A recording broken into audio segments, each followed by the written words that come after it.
did I have complications throughout the pregnancy? So no, I didn't. Well, pause for all of you that actually were around for my pregnancy. That is absolutely not true. I had a ton of complications, but they weren't related to the baby. They were more related to my own health.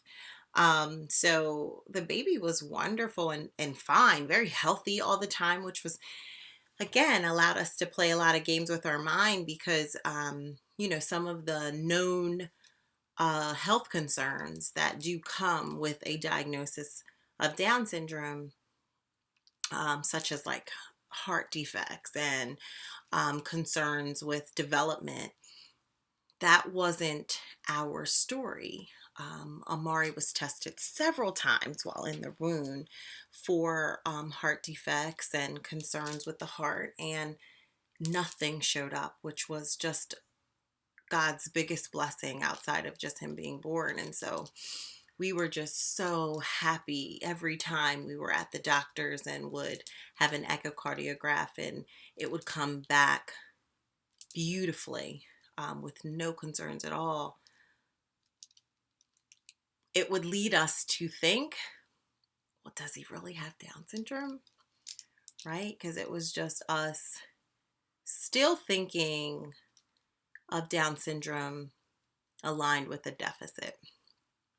And that's really hard to say now that I know so many amazing moms and dads with children with Down syndrome, and myself being a part of another community. There just is nothing down about Down syndrome. There's nothing negative about it. And so it is a little hard to say we were thinking with a deficit mindset, but in all honesty, we were. And so that in every time we would hear great news about our baby, aligned to a more typical child or a more typical experience, we were like, yes, maybe he doesn't have Down syndrome after all. But the truth is he does. And that's okay. That's actually what makes him so super special. So we didn't have any complications in delivery. The baby was born 8 pounds, 8 ounces, and was 4 weeks early, people.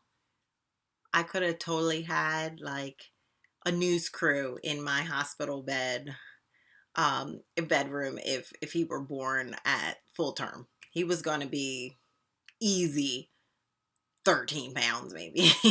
No, but yeah, he was 8 pounds 8 ounces at 4 weeks early. So no, but there were no complications at all.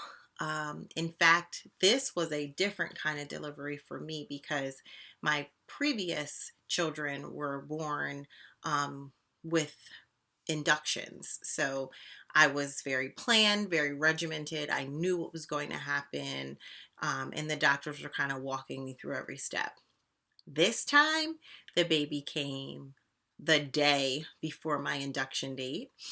And I walked into the hospital 6 centimeters dilated. And I only was in labor, well, let's just say this, from start to finish, from the moment I walked into the hospital to the moment I delivered him, it was less than 3 hours. So it was fast. I'm so glad he's here.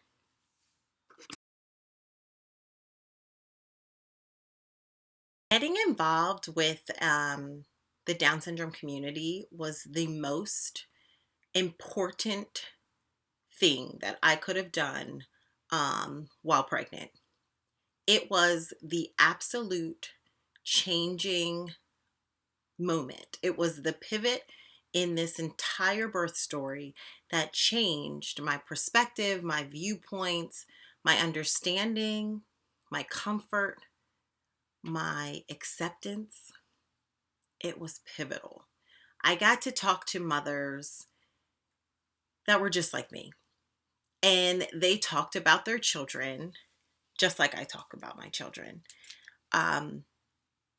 They were so good about reminding me that you're a mom and you'll just be a mother to this great child that you will have, and life will be good.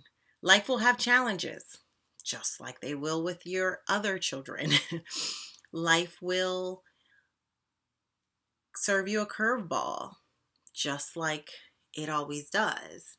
Um, but that in no way is a determinant for what life will be like in the future for your child who has Down syndrome, or any of your children for that matter. And so when it finally clicked for me that, Taryn, you're just having a baby and you're going to deliver an infant, and he's going to be an infant. He's going to cry. He's going to coo. And you're going to love him. And then it was like, of course. And I became so excited. And we really started to truly prepare for this gift we were given. The Down syndrome clinic that we have the opportunity of having access to was just phenomenal. I mean, they helped me understand things I didn't know would be available to me, because a lot of things will be new. You'll have more doctors. You'll have more doctor's appointments. You'll have more therapists. You'll have more resources. And that can all feel very overwhelming. But with a sense of community and being able to ask questions or contact someone with a question, or just say, hey, I'm not familiar with this at all. Do you think you can help me? I have yet to hear a no. In fact, you post something in a Facebook group with families with children with Down syndrome, or you're in the Down syndrome association Facebook page, there is nothing but love, resources, communication, reassurance. And so I think that's what you need most in these situations. And that's the purpose of me putting myself out here like this, is that potentially there'll be someone that was like me almost a year ago, looking for me on the internet to connect with, and didn't always have it until I actually connected with the community itself. And so if this is the baby step that it takes, you watching me, I am thankful and grateful that I could do that for someone, and get them on the path to happiness, because this is going to be an amazingly exciting ride. And it's going to be bumpy, but it's still going to be fun.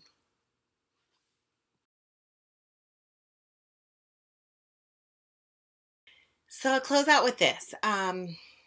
Last question was, what's the best piece of advice? And so it's hard to have one piece, but this sticks with me, and I think will stick with me forever.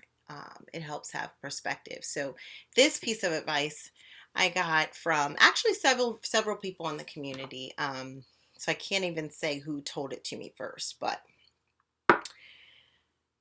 the school of thought goes like this. So let's say you are planning to go to Paris.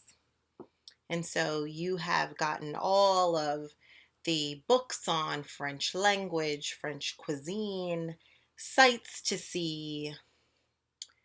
You are preparing to go to the Louvre. You know for sure you're going to hit the Eiffel Tower. You have mapped out the plane ride, and you have packed all your bags for the Paris weather.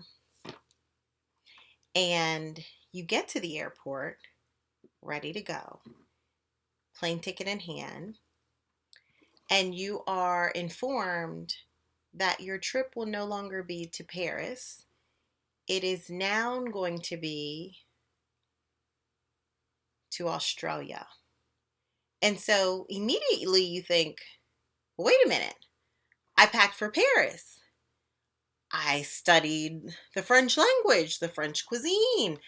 I don't know Aussie language. I don't know what goes on in Australia. I don't know where to go sightsee. And your brain begins to move and move and move and move. But you get on the flight anyway because it's either Australia or it's home.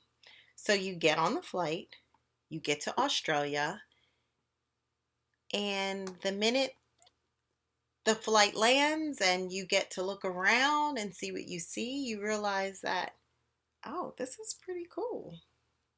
I might actually like Australia.